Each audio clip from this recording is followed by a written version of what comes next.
plan is back on schedule. Dans un autre ordre des idées, je tiens à rappeler l'engagement de notre gouvernement de conjuguer l'économie forte et environnement sain, une aspiration de la plus haute importance pour Châteauguay-Lacolle et qui a suscité beaucoup d'intérêt partout sur la rive sud de Montréal. En effet, plus de 120 intervenants ont participé à notre consultation pré-budgétaire en Montérégie la semaine dernière, des acteurs économiques locaux, maires et mairesses, gens d'affaires, éducateurs, leaders en développement social et ensuite.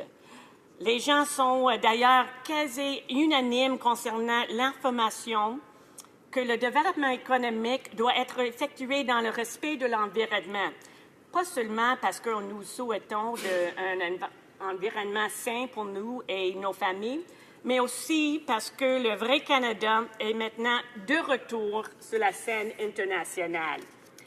Nous avons, entre autres, la possibilité de prendre le leadership dans le domaine des technologies propres et de les exporter à travers le monde. Par exemple, dans Châteauguay-Lacolle, des acteurs de notre industrie agricole désirent améliorer la gestion intégrée des pesticides sur les terres. Ils ont toutefois besoin de soutien, autant au plan financier qu'au plan de la recherche des nouvelles pratiques. Monsieur le Président, la population de Châteauguay-Lacolle est aussi très fière de compter sur son territoire le site de protection environnementale de l'île Saint-Bernard, acquise et protégée par la ville de Châteauguay depuis 2011. Il s'agit de l'une des plus belles zones fauniques au Québec, mais plus encore un solide modèle d'affaires à la fois touristique, culturel et éducatif. Il a en effet remporté plusieurs prix d'excellence pour sa vision patrimoniale. Cet attrait, qui offre notamment un écomarché, des croisières découvertes sur le lac Saint-Louis et un site d'archéologie, reçoit près de 180 000 visiteurs par année et permet de maintenir 40 emplois de qualité.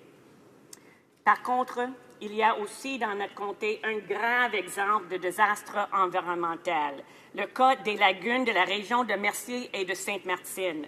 Ces lagunes étaient les lieux de dépôt des déchets industriels entre 1968 et 1972. La nappe phréatique est aujourd'hui encore tellement contaminée que les riverains de la rivière Châteauguay ne peuvent même pas consommer leur propre eau courante. C'est pourquoi, Monsieur le Président, je suis très soulagée que notre gouvernement se soit engagé à monter un important programme d'investissement en infrastructures, incluant les infrastructures vertes. Cette participation financière stimulera l'innovation et fournira les sommes nécessaires au développement de technologies qui pourront permettre le nettoyage d'un bouleversement écologique comme les lagunes de Mercier. Je suis consciente que ce ne sera pas une tâche facile vu la complexité de la problématique, mais nous devrions être en mesure de faire quelque chose de mieux. Justement, comme le président Kennedy l'a fait aux États-Unis avec la création de programme NASA, notre gouvernement nous donne la possibilité de rêver et de réaliser des projets importants dans le cadre du programme L'infrastructure verte afin de protéger et restaurer notre environnement de façon durable pour nos générations futures.